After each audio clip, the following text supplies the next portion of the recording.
اللہ تبارک و تعالیٰ نے اگر مادی اعتبار سے طاقتور بنایا ہے، مال و دولت عطا کیا ہے، تو اللہ تبارک و تعالیٰ کا شکر گزار ہونا ہے۔ اور اگر اللہ تبارک و تعالیٰ نے مادی اعتبار سے مال و دولت عطا نہیں کیا، لیکن روحانی اعتبار سے اللہ نے آپ کو ایمان کی روشنی عطا فرمائی، اللہ نے آپ کو مومن بنایا ہے، مالدار نہیں بنایا، تو اس پہ قانع رہنا ہے، صبر کرنا ہے، اور اس میں بھی اپنے آپ کو مالدار سمجھنا ہے۔ اللہ نے جو ایمان کی دولت عطا کی ہے، یہ ایمان کی دولت مال کی دولت پہ کہیں زیادہ بھاری ہے، کیونکہ مال کی دولت تو کہے آنکھ کھلی ہے اس وقت تک آپ کے پاس ہے، لیکن ایمان کی دولت ابد الاباد تک ہے۔ ایک بزرگ کا گزر ہو رہا تھا کہیں سے، دیکھا شہر کے اندر داخل ہو رہے ہیں تو دروازہ بند، گاڑیاں لگی ہوئی ہے، باہر لوگ موجود ہیں، اندر جانا چاہ رہے ہیں لیکن دروازہ بند۔ دیکھیے وہ بادشاہ سلامت کا حکم ہے کہ چاروں طرف سے شہر کی فصیل کو بند کر دیا، دروازہ بند کر دیا جائے، کوئی اندر آنے نہ پائے، باہر جانے نہ پائے۔ وہ بزرگ صاحب نے پوچھا کہ وجہ کیا ہے؟ تو بولے کہ بادشاہ سلامت کا ایک باز پرندہ گم گیا ہے، کھو گیا ہے۔ یہ باز وہ پرندہ ہوتا ہے جو چڑیا کا شکار کرتا ہے، برڈز۔ تو بادشاہ سلامت کا وہ باز پرندہ جو ہے گم گیا ہے، کھو گیا ہے، تو اس کی تلاش جاری ہے۔ شہر کے دروازے کو چاروں طرف سے بند کر دیا گیا ہے، کوئی اندر جا نہیں سکتا، باہر آ نہیں سکتا۔ تو بزرگ نے کہا کہ بھئی یہ تو عجیب بات ہے کہ باز گم گیا ہے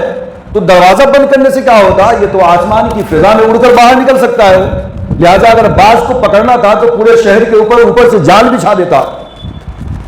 تو باز بھاگ نہیں سکتا تھا، وہ پکڑے جا سکتا تھا۔ عجیب و غریب معاملہ ہے۔ چلتے چلتے کہا یا اللہ تیرا بھی بڑا عجیب و غریب فیصلہ ہے،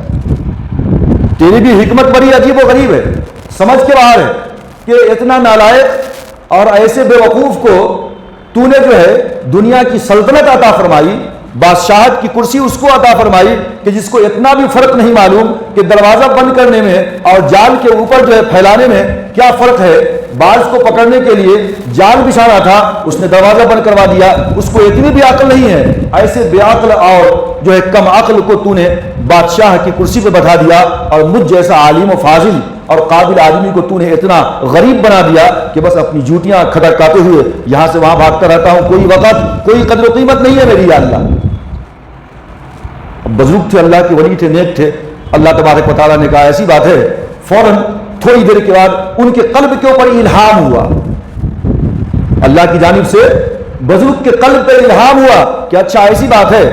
تو یہ سمجھتا ہے کہ تیرے پاس جو علم ہے یہ تیرے علم کی دولت، اور تیرے پاس جو ایمان ہے یہ ایمان کی دولت اس بادشاہت کی دولت سے کم سمجھتا ہے، تو اپنے آپ کو ادنا اور کمتر سمجھتا ہے، بادشاہ کو اعلیٰ سمجھتا ہے۔ تو ایک کام کرتا ہوں، چل میں تیرا ایمان، تیرا علم، تیری معرفت اس بادشاہ کو دے دیتا ہوں اور اس بادشاہ کی کرسی تجھے عطا کرتا ہوں، کیا تو راضی ہے؟ فوراً وہ گھبرا گئے بزرگ کہ اللہ مجھ سے غلطی ہو گئی، ایسا ہرگز نہیں ہو سکتا کہ میں اپنا ایمان اور اپنا علم، اپنی معرفت اس بادشاہ کو دے دوں اور اس کے بدلے میں میں جو ہے اس کی بادشاہت لے لوں۔ نہیں نہیں، میرے لیے میرا علم اور میرا ایمان اس بادشاہت کی کرسی سے کہیں زیادہ جو ہے بڑی چیز ہے۔ تو یہ ہے اصل میں کہ انسان کے پاس اگر مادی علم نہیں ہے، وہ مومن ہے، ایمان کی روشنی اس کے پاس موجود ہے، تو یہ ایمان، اس کا علم اور اس کی معرفت یوں سمجھیے کہ دنیا و مافیہ کی دولت سے کہیں زیادہ بڑی دولت ہے۔ لہذا جس کو اللہ تبارک و تعالیٰ نے مادی دولت سے نہیں نوازا تو اس کو ہمیشہ یہ نہیں سوچنا چاہیے کہ اللہ نے مجھے کمتر بنا دیا، اللہ نے مجھے ذلیل کر دیا، کمزور بنا دیا، بلکہ ایمان کی دولت اگر اپنے پاس ہے تو یہ دنیا کی دولت سے کہیں زیادہ بڑھ کر ہے، کیونکہ یہ ابد الآباد ہمیشہ ہمیشہ کے لیے ہے، اور دنیا کی دولت فار ٹائم بینگ ہے، جب تک آنکھ کھلی ہے ٹھیک ہے، لیکن اس کے بعد معاملہ ختم ہو جانے والا ہے۔ تو اللہ تبارک و تعالیٰ نے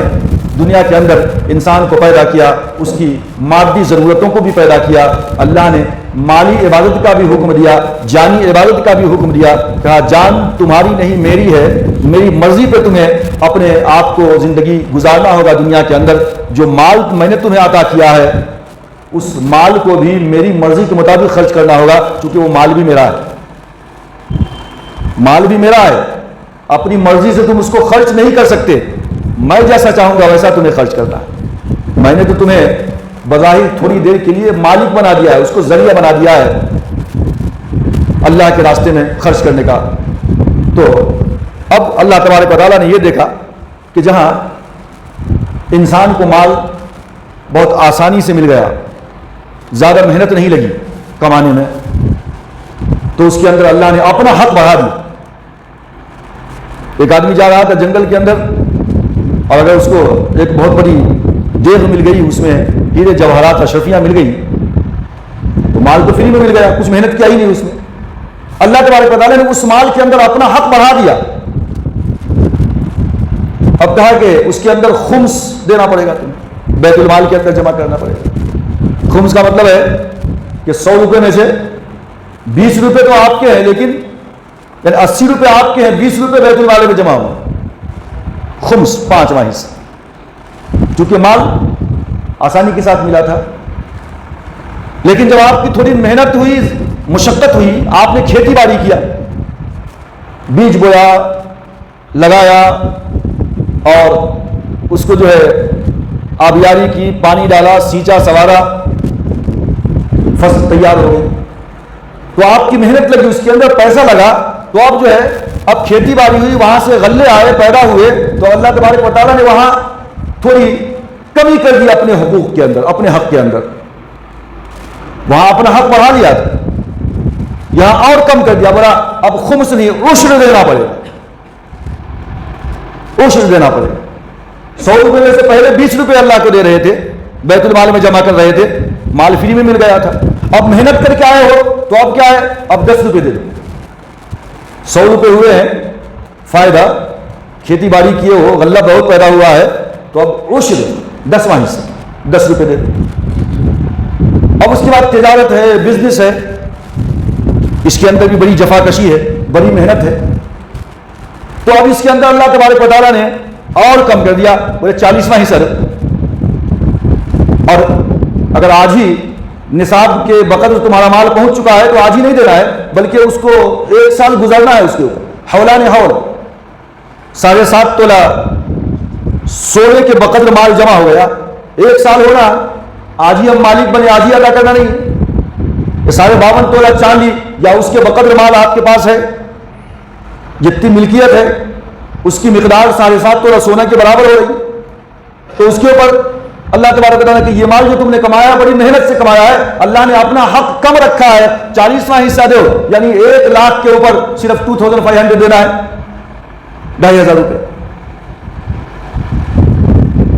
اب گورنمنٹ کو ٹیکس کتنا دیتے ہیں؟ اگر کوئی بندہ 100 روپے کماتا ہے روز کے، تو اس کے اندر سے آلموسٹ حساب لگائیں تو 60 روپیز کے آس پاس گورنمنٹ کو مختلف جہتوں سے آپ کا پیسہ بطور ٹیکس کے چلا جاتا ہے۔ 100 روپے کے اندر سے 60 روپے ہم گورنمنٹ کو دے رہے ہیں۔ یہ ظالم و جابر حکومتیں مختلف طریقوں سے جو ہے اپنی رعایا کا مال لوٹتی ہیں، اپنی عیش و عشرت پر اس کو خرچ کرتی ہیں۔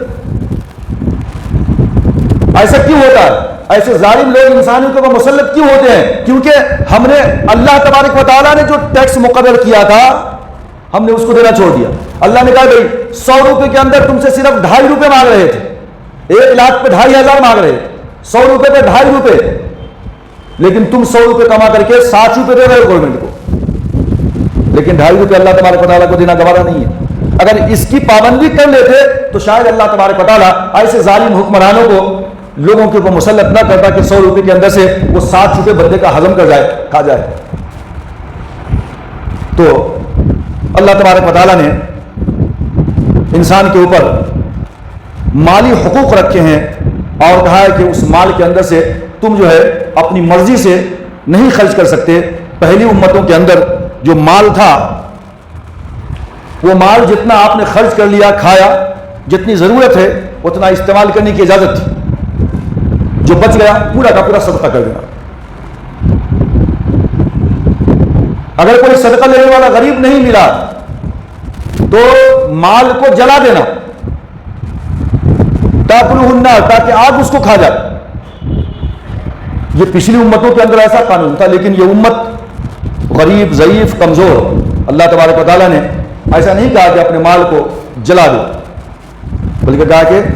ایک نصاب، ایک قانون متعین کیا کہ تمہارے پاس اتنا جو ہے مال ہے تو اس مال کے اندر سے اللہ تبارک و تعالیٰ کے راستے کے اندر جو تم خرچ کیا کرو، اللہ تبارک و تعالیٰ کو دیا کرو، اور اللہ تبارک و تعالیٰ اس کے اندر مزید اضافہ کرتا ہی چلا جائے گا۔ واللہ یضاعف لمن یشاء۔ پچھلے